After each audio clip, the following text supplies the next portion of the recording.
अशोक कुमार शर्मा जी, जो कि पिछले 15 वर्षों से ज्योतिष, वास्तुशास्त्र, अंक ज्योतिष एवं मंत्र शास्त्रों का अध्ययन एवं अध्यापन करते आ रहे हैं। अपने ज्ञान के प्रकाश से आचार्य अशोक कुमार जी हमारे जीवन को प्रकाशमय कर रहे हैं।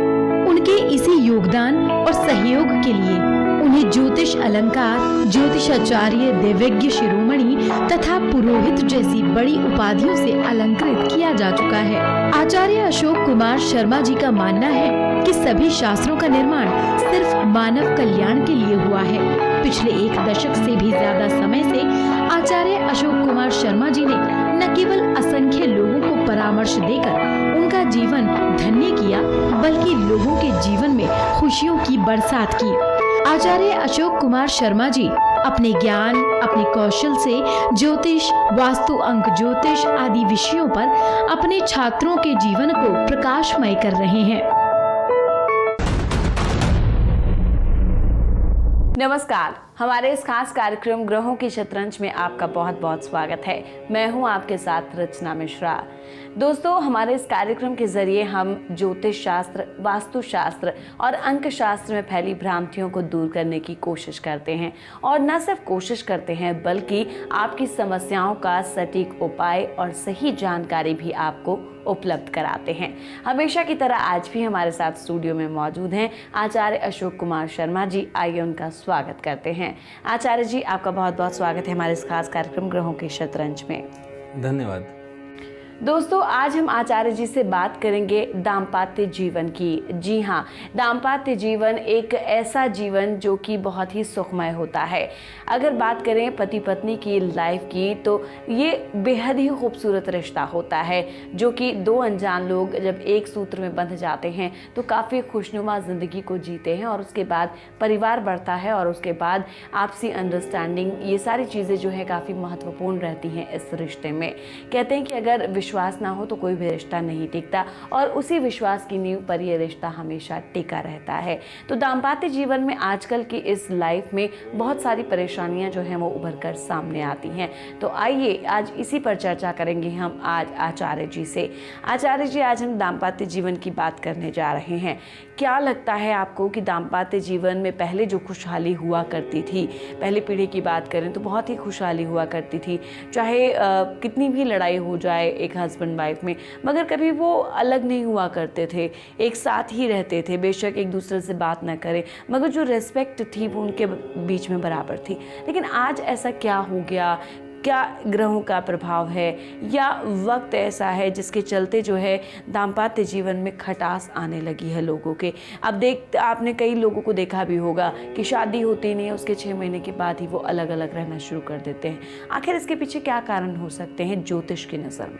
देखिए, ये इसके पीछे दोनों ही कारण हैं। पहला जो कारण है वो ज्योतिष का तो अपना जगह है ही है, लेकिन पहले भी बच्चों के जन्म हुआ करते थे, उनके भी जन्म पत्री बना करती थी, उनके स्थिति हुआ करती थी, सेम ही होने के बावजूद भी।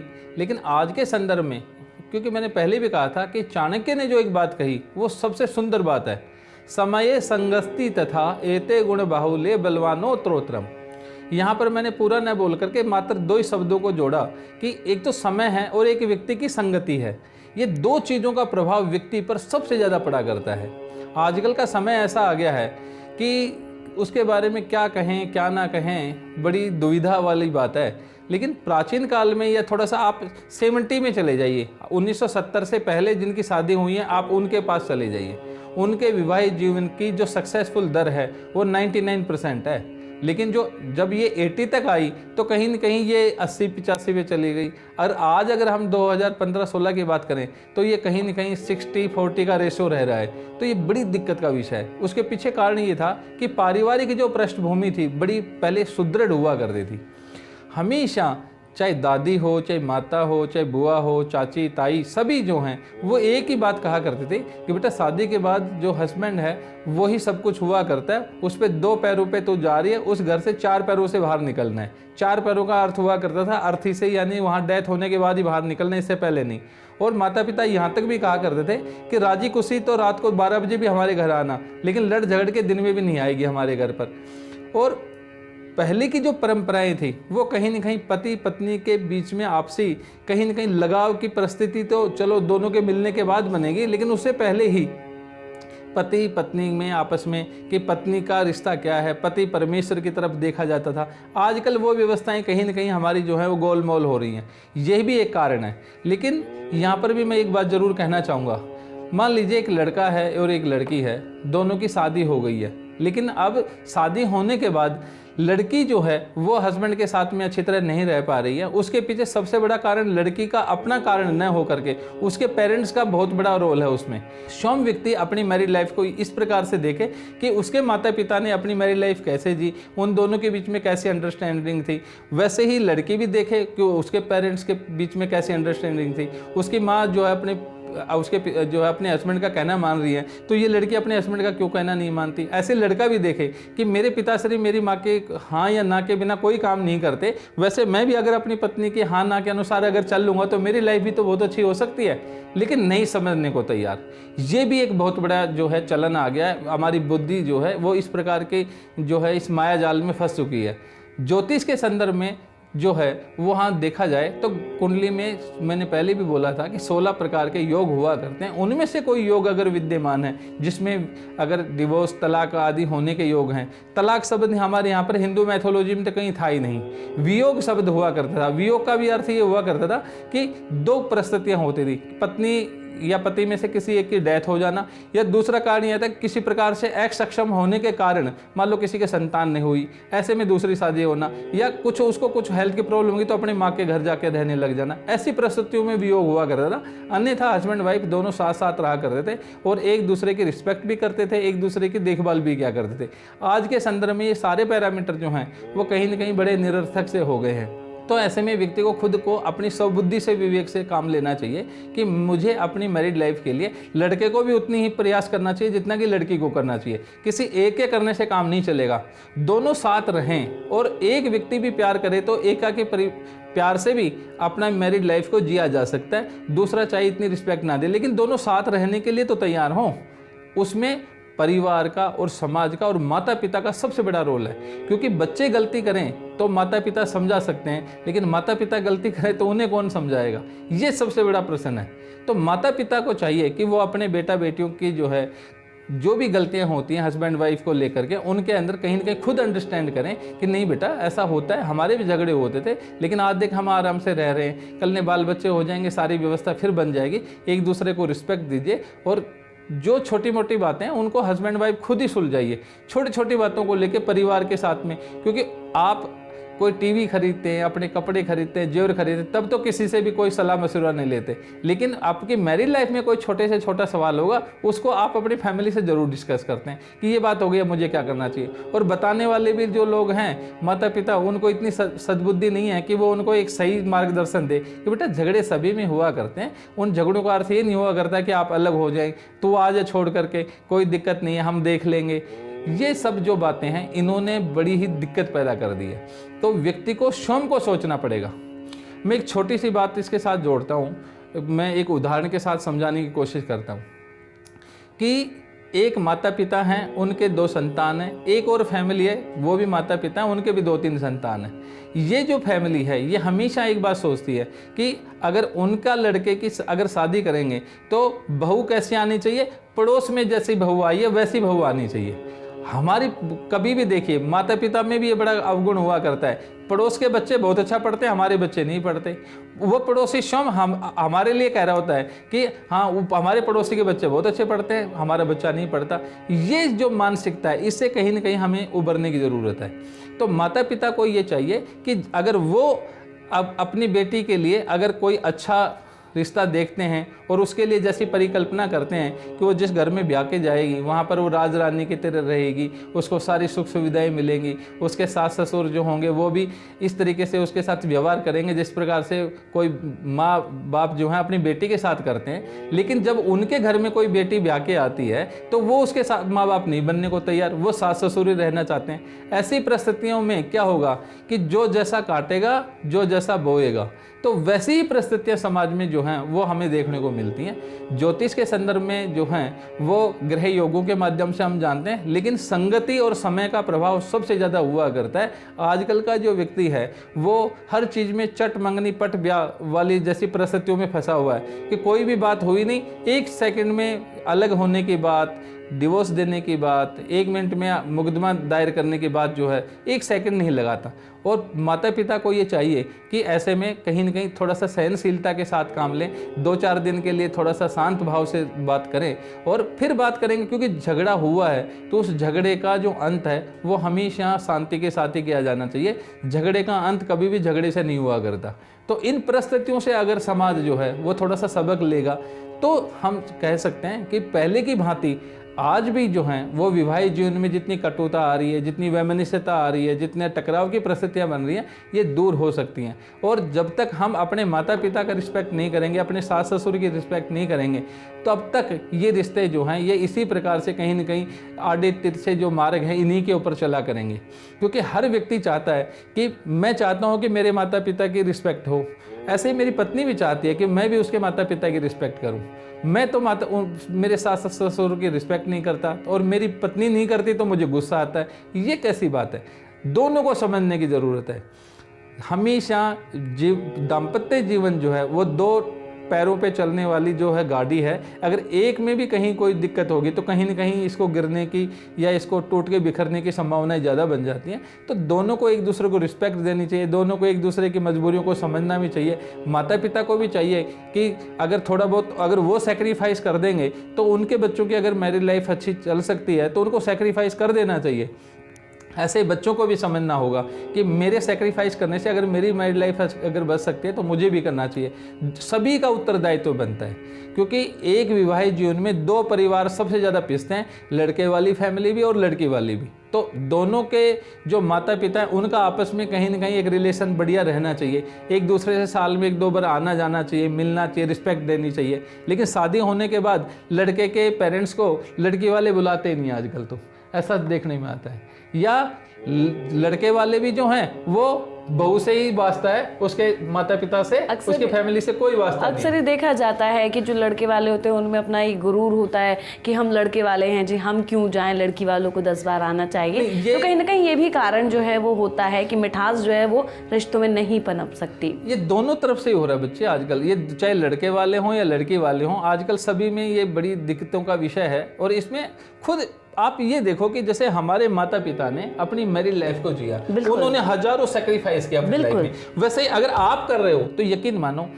मैं खैर ये बात मुझे चैनल पे बोलनी चाहिए या नहीं बोलनी चाहिए ये तो फिर आप ही निर्णय लीजिए, लेकिन मैं एक बात ज़रूर कहना चाहूँगा जो मेरा अपना व्यवहारिक दृष्टिकोण है कि जिस भी व्यक्ति ने शादी के बाद 17 से 18 साल की लाइफ एक साथ होकर के गुजार ली, उसके बाद हमेशा देखने को मिलता है कि हमेशा औरत की रिस्पेक्ट बढ़ जाती है। आप हमारी फैमिली में देखिए, पिताश्री माता जी का ही कहना मानते हैं, उधर देखिए ताऊ जी जो हैं वो ताई जी का ही कहना मान रहे हैं, मामा जी मामी जी का ही कहना मान रहे हैं। तो जिस भी मैरिड लाइफ ने 18-20 साल की उम्र तक अगर अपनी लाइफ को दांतों से दबा करके अपनी थोड़ा सेक्रीफाइस करके इसको जी लिया, उसके बाद में तो पूरा जीवन जो है वो फिर आपका बढ़िया चलता है। लेकिन आजकल तो एक समस्या और भी आ गई है कि लोग 28, 28, 30 साल शादी के होने के बावजूद भी अलग होने की संभावनाएं आ रही है। इसमें सोशल मीडिया जो है, फेसबुक आदि, इनका भी बड़ा ये फ्रेंडशिप का जो चक्कर चला है। एक तो सबसे बड़ी बात है कि जिस व्यक्ति के साथ आपने 18, 20 साल 30 साल जी लिया, उसके बाद आप ये डिसीजन ले रहे हो कि शायद ये मेरे लिए बना ही नहीं था। तो ऐसे लोग जो हैं वो भंवर में अटके हुए लोग हैं, उनकी मानसिकता का कुछ भी नहीं कहा जा सकता। लेकिन इन सब चीज़ों से हमें बचने की ज़रूरत है। व्यभिचार की तरफ न जा करके कहीं न कहीं सामाजिक दृष्टिकोण की तरफ हमें जाना चाहिए और अपने दाम्पत्य जीवन के लिए जो कुछ सेक्रीफाइस करना पड़े थोड़ा बहुत कर लेना चाहिए, जिससे कि ये जीवन जो है वो सुखमय और आनंदमय बन सके। जी, तो जो दाम्पत्य जीवन है, जो जिस तरीके से आजकल जिस ढर्रे पर चल रहा है, उससे कहीं ना कहीं हमको ये सीख लेनी चाहिए, जिस तरीके से आचार्य जी ने बताया कि हमें इन तमाम बातों का ध्यान रखना चाहिए। छोटी छोटी बातें होती हैं, लेकिन वही जो बातें होती हैं वो हमारे रिश्तों में कहीं ना कहीं खटास पैदा कर देती हैं। और अगर हम इन छोटी छोटी बातों को अमल में लाते हैं, कुछ अगर बात करें दाम्पत्य जीवन की, तो अगर कुछ लड़के को समझनी चाहिए तो कुछ लड़की को भी समझनी चाहिए। तो दोनों तरफ से, अगर कहते हैं ना कि ताली दोनों हाथों से बजती है, तो अगर दोनों लोग सही से सोच के और एक दूसरे के साथ सेक्रीफाइस भी अगर करते हैं, तो कहीं ना कहीं उनका दाम्पत्य जीवन जो है वो समझदारी के साथ वो बिता पाएंगे और उनके जीवन में खुशियाँ ही खुशियाँ आएंगी। और जिस तरीके से आचार्य जी ने बताया, अगर इन बातों पर आप अमल करते हैं तो यकीन मानिए कि आपकी जो दाम्पत्य जीवन है, जो मैरिड लाइफ है, वो न सिर्फ खुशहाली की राह पर होगी, बल्कि आपकी जो छोटी छोटी समस्या है वो खुद ब खुद ख़त्म हो जाएगी। आचार्य जी, मैं यहाँ पर एक मेल का जिक्र करना चाहूँगी। हमारे पास पठानकोट से एक मेल आई है, राज सिंगला ने ये मेल भेजी है और उन्होंने आपको थैंक्स बोला है और इन्होंने कहा है कि इनका वीज़ा जो रुक गया था, इन्होंने जो वीज़ा के लिए अप्लाई किया था और आपने जो उसके बाद उपाय बताया इनको और जो पूजा वगैरह करवाने के लिए बोला आपने, तो ये पूजा इन्होंने करवाई और उपाय भी अपनाए और अब इन्होंने जब वीज़ा के लिए अप्लाई किया तो उसका अप्रूवल इनके पास आ चुका है और ये बेहद खुश हैं और कह रहे हैं कि आपका ये जो कार्यक्रम है ये हमेशा निरंतर ऐसे ही चलता रहे, मैं यही चाहूँगा और इसी तरह की शुभकामनाएं इन्होंने हमें भेजी हैं। उसके लिए हम बहुत बहुत शुक्रिया करना चाहेंगे राज सिंगला का। आप क्या कहेंगे गुरुजी? देखिए, अगर विदेश यात्रा के योग हैं किसी कुंडली में और उसके साथ में कुछ बाधक योग भी हुआ करते हैं, तो उनसे संबंधित अगर शांति कर ली जाए तो बाहर जाने की संभावनाएं बना करती हैं। अगर विदेश जाने का योग ही नहीं होता तो कोई शांति करा लीजिए आप, उसके बावजूद भी कोई नहीं जा सकता। इसमें ज्योतिषी का कोई बड़ा महत्व नहीं है। उसका इतना महत्व जरूर है कि वो उन योगों को जान करके कि विदेश यात्रा के योग है, साथ में बाधक योग भी हैं। अगर बाधक योगों की शांति कर दी जाएगी तो व्यक्ति जो है वो विदेश चला जाएगा और बाधक योग कहीं ना कहीं कुछ न कुछ कठिनाइयां जो है वो पैदा कर रहे हैं। तो उससे संबंधित जब शांति कर ली तो शांति करने के बाद जो है वो रुकावट दूर हो गई और रुकावट होने के बाद आपका काम बनना ही था। और आपकी जो प्रशंसा और जो फीडबैक के लिए आपने ईमेल किया उसके लिए आपका बहुत बहुत धन्यवाद। जी, उम्मीद करते हैं जैसे राज ने हमें मेल करके हमें फीडबैक दिया है, वैसे आप भी हमें फीडबैक भेज सकते हैं। हमारे मेल एड्रेस पर हमें मेल कर सकते हैं और हम यही चाहते हैं कि आपके समक्ष कोई भी परेशानी ना हो, कोई भी समस्या ना आए और जो छोटी छोटी भ्रांतियां हमारे जहन में होती हैं वो भी खुद ब खुद दूर हो जाएं। और कहीं ना कहीं हमारा कार्यक्रम जो है वो इसी मकसद के साथ बनाया जा रहा है ताकि आपकी जो छोटी छोटी परेशानियां हैं, जो भ्रांतियां हैं, जो गलतियां हैं, वो उन्हें आप सुधारें और उन भ्रांतियों से दूरी बनाए रखें। आचार्य जी, हम दाम्पत्य जीवन की बात कर रहे हैं। आपने अभी बताया कि किस तरह से जो है संस्कार और पारंपरिक तरीके जो हैं वो सीखने बहुत ज़रूरी हो जाते हैं आज के समय में। अगर बात करें हम ग्रहों की, तो ग्रह किस तरह से हमारे दाम्पत्य जीवन को प्रभावित कर सकते हैं? बातचीत का सिलसिला हम आगे भी बढ़ाएंगे, लेकिन फिलहाल रुकेंगे एक ब्रेक के लिए, जल्द लौटेंगे। आप देखते रहिए हमारा खास कार्यक्रम ग्रहों की शतरंज। मेरे जीवन में ज्योतिष और वास्तु का बहुत ही महत्व रहता है, क्योंकि कुछ समय पहले मैं अपने पारिवारिक जीवन से कुछ समस्याओं के कारण बहुत ही परेशान और निराश हो गया था। जब से मैं इस इंस्टीट्यूट में आया हूं तब से मैंने सीखा है और 1 साल तक मैं इसको लगातार सीखते रहा। सीखने के बाद मैंने खुद ही इन चीज़ों का कुछ बहुत सारे उपाय किए जिससे मुझे बहुत फ़ायदा हुआ।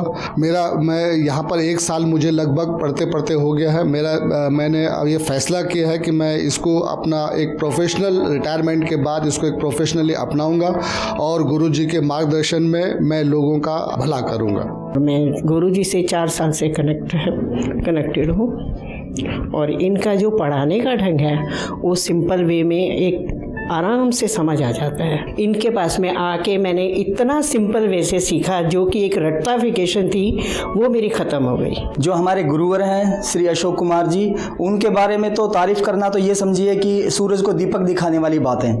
यदि ब्राह्मणों के कर्म को आगे बढ़ाना है तो ऐसे गुरुजनों का होना बड़ा ही आवश्यक और बड़ा ही ज़रूरी है। अगर ऐसे गुरुवर सभी को भी मिल जाए तो मैं ये कह रहा हूँ कि जो हमारी वैदिक संस्कृति है, जिसे हम ज्योतिष वास्तु कहते हैं, उसको आगे बढ़ाने में बहुत ज़्यादा सहायता मिलेगी। जो चीज़ उन्होंने एक बार किसी को पढ़ा दिया और समझा दिया वो दिमाग से कभी निकलता ही नहीं है, वो ऐसे बैठ जाता है मान लो जैसे पता नहीं कितने पुराने टाइम से उन्होंने पढ़ रखा हो। उनका पढ़ाने का तरीका ही बिल्कुल अलग है। I am learning for last 6 months here Vedic astrology, And in regards to how Guruji takes classes, I would say that he is very dedicated person, very focused, very disciplined, and the second part which he brings is a different way of making a person understanding. So he always takes certain examples, make sure that you have taken those examples by heart, and then this is the way I study, and Guruji makes me feel here that I am studying with examples and a very focused way. हमारा पता है institute of Vastu astrology and gemmology C118 first floor Palam Vyapar Kendra market Palam विहार गुड़गांव 122017। हमारे phone numbers हैं 0124407386 9971743292 9810155145। हमारी email ID है ग्रहों की शतरंज @gmail.com। हमारी वेबसाइट है www.iwag.com। ब्रेक के बाद आप सभी का स्वागत है। आप देख रहे हैं हमारा खास कार्यक्रम ग्रहों की शतरंज, और हम बात कर रहे हैं एक ऐसे अनमोल रिश्ते की जो दाम्पत्य जीवन में, जो कि एक परिणय सूत्र में बंधा होता है, लेकिन विश्वास की ऐसी डोरी होती है जो ना ही टूटे तो अच्छा है। हमारा भी यही प्रयास है कि आपका दाम्पत्य जीवन हमेशा खुशहाल रहे और आपकी जोड़ी यूं ही बनी रहे। तो आइए इसी पर चर्चा को हम आगे बढ़ाते हैं। आचार्य जी, जिस तरीके से हमने अभी बात की, आपने बताया कि परंपरा और जो संस्कार की बातें हैं उनको हमें आगे ले जाना चाहिए, लेकिन आजकल की पीढ़ी इन चीज़ों को भूलती जा रही है। कहीं ना कहीं माता पिताओं को भी, जो हमारे पुराने जो हमारे पूर्वज हैं और जो उनसे सीख हमें लेनी चाहिए कि उन्होंने किस तरीके से अपने जीवन का निर्वहन किया है। तो ऐसे में अगर ज्योतिष की दृष्टि से देखा जाए, अगर ग्रहों की अनुकूलता और प्रतिकूलता को देखा जाए, तो कितना असर जो है ग्रहों का हमारे दाम्पत्य जीवन पर पड़ता है? देखिए, विवाहित जीवन को लेकर के ज्योतिष शास्त्र का एक पूरा एक अध्याय बना हुआ है, जिसके अंदर 16 प्रकार के जो योग हैं उनके बारे में विस्तार से विचार किया गया। उनमें से जितने भी जो पाप ग्रह हैं, अगर उनका सप्तम भाव से संबंध बने तो वो भी नाना प्रकार के परेशानियां दिया करते हैं। जैसे सूर्य है, तो सूर्य के अंदर सबसे बड़ा जो अवगुण है वो अहंकार और अभिमान है। अगर किसी व्यक्ति के अंदर अहंकार और अभिमान आ जाए और महत्वाकांक्षी अगर वो साथ में हो जाए, तो कहीं ना कहीं फिर किसी भी रिश्ते को आप कैसे जी पाएंगे, कैसे नहीं जी पाएंगे, आपको खुद को समझ लेना चाहिए। उसी प्रकार से मंगल आदि मांगलिक दोस्तों, यहाँ पर हम जानते हैं कि परंपरा से समाज के अंदर इतना व्याप्त है कि सभी लोग जानते हैं कि मांगलिक हमारा बच्चा या नहीं है। उसी को लेकर के बच्चों की शादी भी डिले हुआ करती हैं। शनि राहु केतु आदि जो ग्रह हैं, ये भी विवाहित जीवन में नाना प्रकार की परेशानियां जो हैं वो पैदा करते हैं। लेकिन ये भी सच बात है कि शनि राहु केतु ही नहीं, बृहस्पति जो ग्रह है वो विवाहित जीवन में सबसे ज़्यादा रोल पैदा करने वाला ग्रह है। बल्कि ज्योतिष शास्त्र में बृहस्पति को सबसे शुभ माना हमने। लेकिन जिन भी व्यक्तियों का बृहस्पति ग्रह बलवान है या कमज़ोर अवस्था में है और उसका सप्तम भाव या सेकंड भाव से संबंध बन रहा है, उनके विवाहित जीवन में भी नाना प्रकार की परेशानियां होती हैं। हमने ये देखा है कि धनु और मीन लगन वाले जो लोग हैं, इन लोगों को विवाहित जीवन में ज़्यादा परेशानियों का सामना करना पड़ता है। कारण क्या है? बृहस्पति ग्रह के बारे में आप विचार कर लीजिए। बृहस्पति क्या है? बृहस्पति जो है वो प्रोफेसर है, टीचर है, जज है, लॉयर है, यानी ऐसा व्यक्ति जो लोगों के लिए डिसीजन लेता है। तो अपने डिसीजन को सबसे ज़्यादा प्राथमिकता देने वाला अगर कोई ग्रह है तो उसका नाम बृहस्पति ग्रह है। जिन भी लोगों को बृहस्पति ग्रह की दशाएं चल रही हैं, वो क्षम देख लीजिए कि उनके जिद के कारण, उनके अपने डिसीजन को ही प्राथमिकता देने के कारण उनके परिवार में सभी लोगों से संबंधों में कड़वाहट पैदा हो जाती है। तो ऐसे व्यक्ति को क्या चाहिए? देखो, टीचर का मतलब ये नहीं होता कि वो सीखने का अब आदि नहीं रहा, वो भी सीखना चाहे तो जीवन में बहुत कुछ सीख सकता है। लेकिन बृहस्पति ऐसा टीचर है जिसका पात्र पहले से भरा हुआ है, उसमें आप थोड़ा सा भी अगर जल डालोगे तो बाहर बिखर जाएगा। लेकिन ऐसे लोगों को टीचर की तरह ट्रीट न करके स्टूडेंट की तरह अगर ये ट्रीट करें तो ये भी अपने जीवन को बहुत अच्छा बना सकते हैं। तो बृहस्पति ग्रह की जिन लोगों को दशा चल रही है, धनु मीन लगन वाले हैं, ये लोग जो डिसीजन ले लेते हैं उस डिसीजन पे कायम रहने की ताकत रखते हैं। और ये डिसीजन इतना, कई बार क्या होता है कि अगर नकारात्मक है, मान लीजिए एक व्यक्ति ने कह दिया अपनी पत्नी से कि मैं अब तेरे साथ नहीं रहना चाहता, तो ऐसे में वो उस डिसीजन के साथ चल पड़ेगा। या ऐसे ही लड़की है और उसका धनो मीन लगन और उसने बृहस्पति की दशा चल रही है, तो ऐसे में उसने डिसीजन ले लिया कि मैं तुम्हारे साथ, तुम्हारे मम्मी पापा के साथ नहीं रहना चाहती, अलग से कमरा लोगे तो मैं वहाँ रह सकती हूँ, तो अब वो उस डिसीजन पे टिकी रहेगी।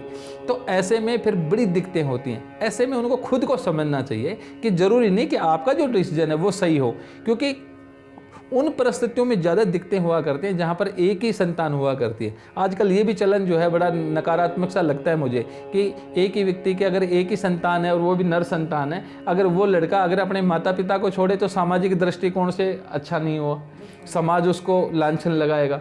अगर वो अपनी पत्नी के साथ अलग चला जाए तो अलग प्रकार की व्यवस्था बन जाती है। तो ऐसे में ऐसे लोगों के लिए कहीं ना कहीं जो लड़की है उसको और उसके माता पिता को थोड़ा सा ये ज़रूर सोचना चाहिए कि इकलौता लड़का है, उसका कुछ उत्तरदायित्व है उनके प्रति, तो वो उसमें बल्कि उसके उत्तरदायित्व को निभाने के लिए सहभागी होना चाहिए।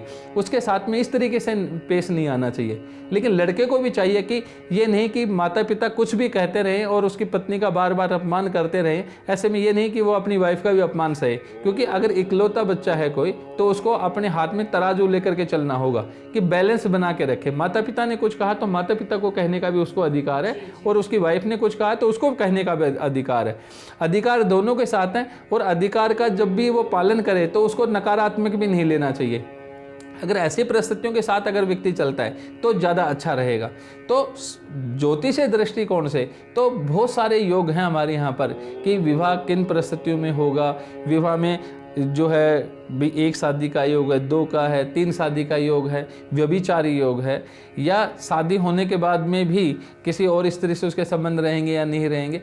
बहुत सारे योग हैं हमारे यहाँ पर। उन सभी योगों का पालन जो है वो ज्योतिषी जो है वो उसकी कुंडली के आधार पर लगा सकता है। लेकिन फिर भी किसी व्यक्ति को अगर ये समझाया जाए, ज्योतिष का सबसे बड़ा जो महत्व है, मैं इस तरीके से कहूँगा कि मान लीजिए कि आगे ब्रेकर है और आप 80 या 100 की स्पीड से गाड़ी चला रहे हैं और सामने वाला बैठा हुआ व्यक्ति आपको बता रहा है कि भैया आगे ब्रेकर या गड्ढा है, फिर भी आप 80 या 100 की स्पीड से गाड़ी चलाएंगे तो भाई आपका एक्सीडेंट तो होना निश्चित है। इसमें ज्योतिष आपका कुछ नहीं कर सकता। ज्योतिषी भी इसी प्रकार से आपको मार्ग दिखाने में सक्षम होता है कि आपको इस ग्रह की दशा चल रही है, इस ग्रह की दशा में आपके स्वभाव में ये परिवर्तन होंगे, इस प्रकार की व्यवस्थाएं बनेंगी। अगर आप उस परिवर्तन को अगर आप दूर कर सकें, अपने स्वभाव में कुछ परिवर्तन ला सकें, तो इन चीज़ों से आप बच सकते हैं। तो ज्योतिषी जो है वो कुंडली के माध्यम से आपकी हेल्प करने में सफल हो सकता है। लेकिन बहुत सारी बातें ऐसी होती हैं जिनको मानना तो सामने वाले को ही पड़ता है। बृहस्पति वाले ग्रहों की दशांतर जिनको चल रही होती है, हम उनको खूब सजेशन देते हैं, उनको खूब समझाते हैं, नहीं समझते वो लोग, वो अपनी ही बुद्धि से काम लेने वाले होते हैं। तो क्या करें, क्योंकि जब तक व्यक्ति अपनी बुद्धि का प्रयोग अपने हित के लिए नहीं लेगा तब तक उसका कोई काम नहीं हो सकता।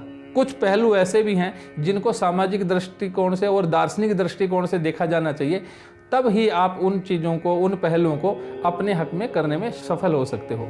जी, ये जाहिर सी बात है कि जब हमारा दाम्पत्य जीवन टूटने की कगार पर कई बार होता है तो हमें अपनी सद्बुद्धि का इस्तेमाल करना चाहिए। कहीं ना कहीं हमें अपने दिमाग से सोचना चाहिए कि हम क्या करने जा रहे हैं। आचार्य जी, इसी के साथ हमारे इस कार्यक्रम में आप आए, उसके लिए आपका बहुत बहुत शुक्रिया। धन्यवाद। और दोस्तों, इसी के साथ हमारे इस कार्यक्रम में इतना ही। मुझे दीजिए इजाजत। नमस्कार। यदि आप पंडित जी से कुंडली एवं वास्तु संबंधी परामर्श लेना चाहते हैं तो आप हमारे account number 6800242596, bank of Maharashtra, IFSC code MAHB 00013008 में 2100 रुपए जमा कराकर परामर्श ले सकते हैं। हमारा पता है institute of Vastu astrology and gemmology, C118, first floor, Palam Vyapar Kendra market, Palam विहार, गुड़गांव 122017। हमारे फोन नंबर्स हैं 0124407386 9971743292 9810155145। हमारी ईमेल आईडी है ग्रहों की शतरंज @gmail.com। हमारी वेबसाइट है www.iwag.com।